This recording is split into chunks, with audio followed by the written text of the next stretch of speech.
Good morning and welcome to Emma's Crafty Space. Thank you so much for joining me again for another project. Again, this is another wee home decor project that I have come up with using the Poinsettia Petals suite. I absolutely love this suite. The DSPs are just absolutely beautiful. The only problem whenever you're making a banner is deciding what DSP that you want to use for your background. I kind of go for ones that have smaller patterns rather than like the likes of this with the bigger patterns, but it is entirely up to you what ones you prefer. I like this because it had just like a nice pale garden green in the background.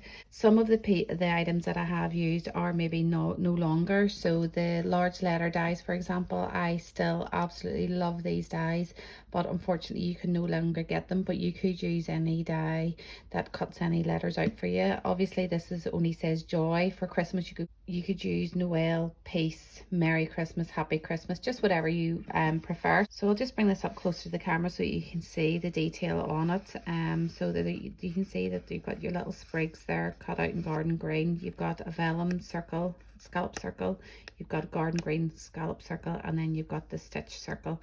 And then this little poinsettia is the smallest die out of the poinsettia petal dies.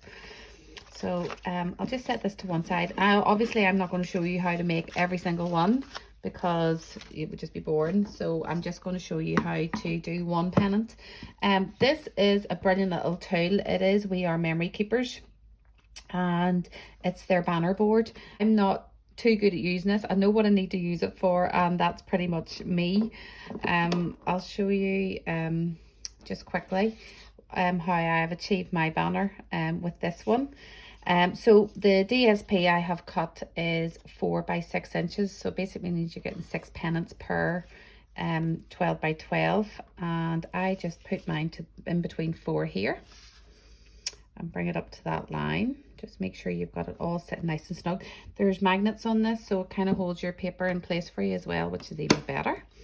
And then you've got your wee blade and your guide. So you literally just, if I can get this in, run that down there, and then run it down there, and then it just gives you your perfect pennants. Now on the other side of this board, I'm just going to put that away, you then have this little punching that punches out the holes for your corners.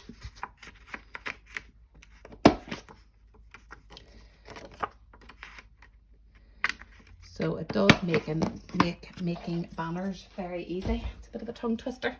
Okay, so the dies then, I've already pre-cut these. So you've got your vellum one, and they're your scallop circles. So one is 2 3/4 and one is 2 1/2. And I'm just going to stick these with wet glue, or again you can use your tape or you can use glue dots. It's entirely up to you. Okay, so just stick those down. And then I'm going to put this flat to my pennant as well. So it's very, once you've got everything die cut, it's very quick because you're basically just putting everything together then. I'm going to raise this circle with dimensionals, and it means then that you've got a bit of space in between that you can kind of stuff all your foliage down in there.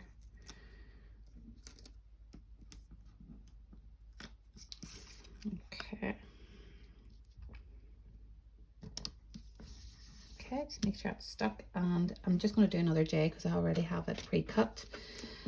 Just use your mini dimensionals for it. So 2 or 3,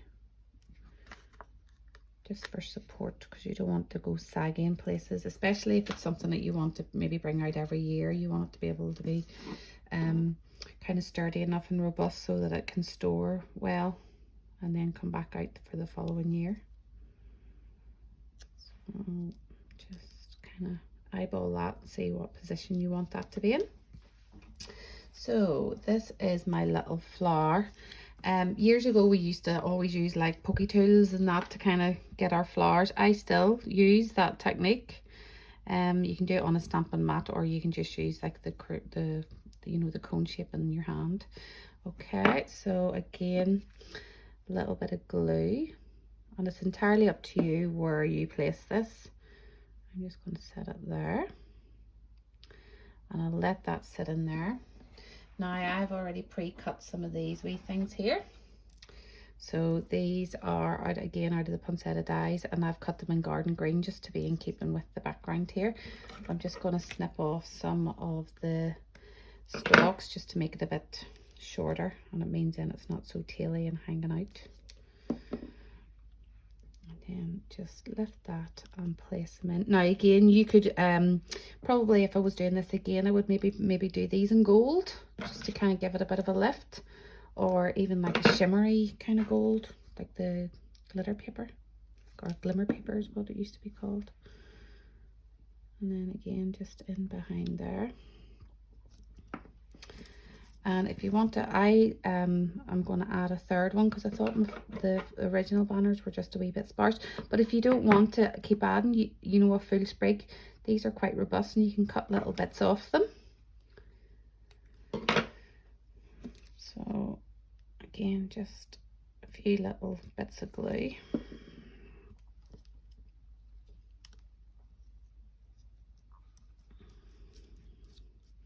And then if you want to add an extra poinsettia, it's entirely up to you. This is one of the gold enamel dots, or glitter gold enamel dots, I think they're called.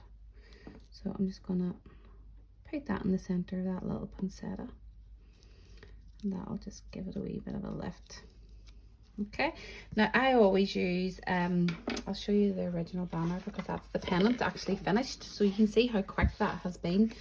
So I'll bring on the original banner. I always thread mine with garden twine because one, it's cheap, two, it just looks lovely. And then if you want to dress it up, I just added these little bits of the sheer ribbon, which is from the Poinsettia Suite, so you can see how pretty that is. And it just brings it a bit more to it, you know, it gives you that nice shimmer, because there's a nice like little reflective shimmer in through that ribbon. But it doesn't take away from the actual pennants themselves. So they are really quick and easy to make, especially if you have a tool where you can do your pennants. If you don't have that, what you could do is lay your pennant down. So it's 4 inches wide, so measure 2 inches into the middle and then measure 1 inch up. So you just cut straight up to the 1 inch and then just bring your, you know, marry the lines up with the corners, and then that's your corner, or your that kind of triangle cut out for you. So there is ways around it. You do not need to have that banner board. It can be very easily done without it. It just maybe would be a wee bit more time consuming. So there you go, that's another wee project that you can maybe try for some home decor this Christmas. I hope you've enjoyed it, and thank you again for joining me. Bye.